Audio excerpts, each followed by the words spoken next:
बिल्किस बानो के बलात्कारियों को संस्कारी कहने वाले भारतीय जनता पार्टी के नेता को इस बार बीजेपी चुनावी मैदान में उतार रही है। भारतीय जनता पार्टी ने यह फैसला कर लिया है और बीजेपी के इस नेता को टिकट भी मिल गया है गोधरा से चुनाव लड़ने के लिए। अब आप यहां से अंदाजा लगा सकते हैं कि यह कितनी बड़ी खबर है और यह कितना बड़ा फैसला है भारतीय जनता पार्टी का। यह वही बीजेपी के नेता हैं कि जिन्होंने उन लोगों को संस्कारी कहा था जब वो जेल से छूट कर आए थे, वही लोग जो बिल्किस बानो के बलात्कारी थे और उसके परिवार के हत्यारे थे। तो यही नेता थे भारतीय जनता पार्टी के जो उनको संस्कारी बता रहे थे। और अब भारतीय जनता पार्टी ने इस बार के चुनाव में गोधरा से टिकट दे दिया है, चुनावी मैदान में उतार दिया है। तो अब यहां से यह अंदाजा लगा लीजिए कि भारतीय जनता पार्टी ने क्या सोचकर इन्हें टिकट दिया है।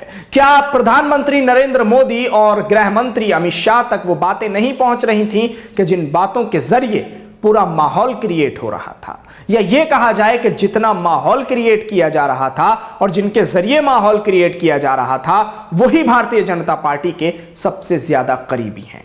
अब बिल्किस बानो जब यह खबर सुनेंगी और पूरी मुस्लिम कम्युनिटी जब इस खबर को सुनेगी तो उस पर इस खबर का क्या असर पड़ेगा।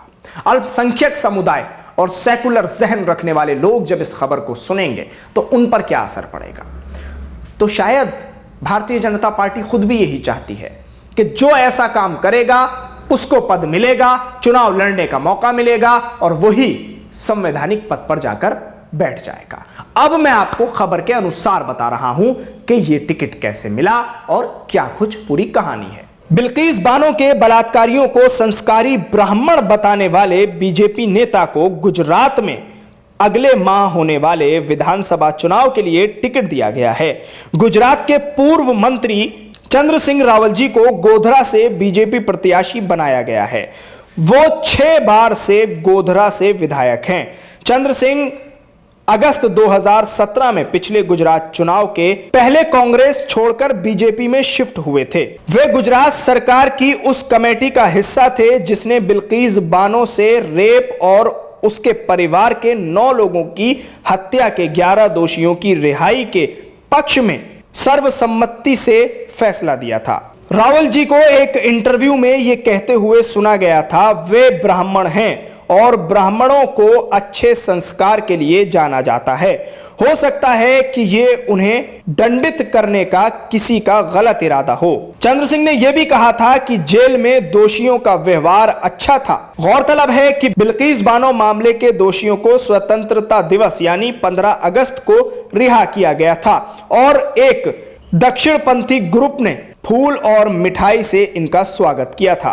गुजरात सरकार ने अपनी माफी नीति के तहत इन लोगों की रिहाई की मंजूरी दी थी।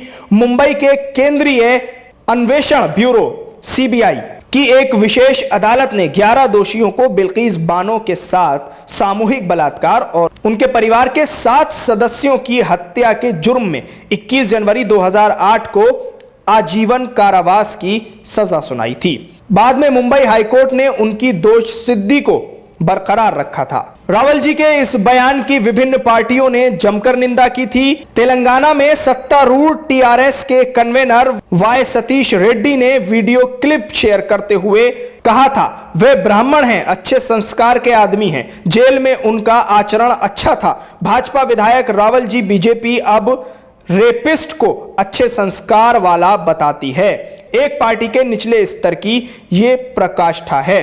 तो समझ लिया आपने, ये वही शख्स हैं कि जब बिल्किस बानो के बलात्कारी जेल से रिहा हो रहे थे तो एक इंटरव्यू में इनको यह कहते हुए सुना गया था कि वो सब ब्राह्मण हैं, ब्राह्मणों के संस्कार अच्छे होते हैं, ब्राह्मण अच्छे संस्कारों के लिए जाने जाते हैं।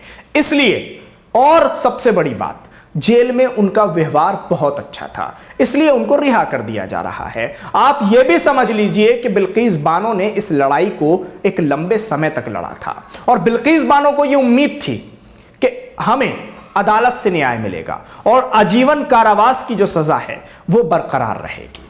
लेकिन ऐसा नहीं हुआ। बिल्किस बानो को बड़ा झटका लगा और उसी के साथ साथ उन सभी लोगों को एक बड़ा झटका लगा था कि जो लोग बिल्किस बानो की लड़ाई में बिल्किस बानो का साथ दे रहे थे और कानून पर भरोसा रखे हुए थे। और एक बड़ा झटका उन सभी लोगों को आज लग रहा है इस खबर के जरिए कि जब वो ये खबर सुन रहे हैं कि बीजेपी ने उस नेता को टिकट दिया है गोधरा से टिकट दिया है कि आप वहीं से चुनाव लड़िए।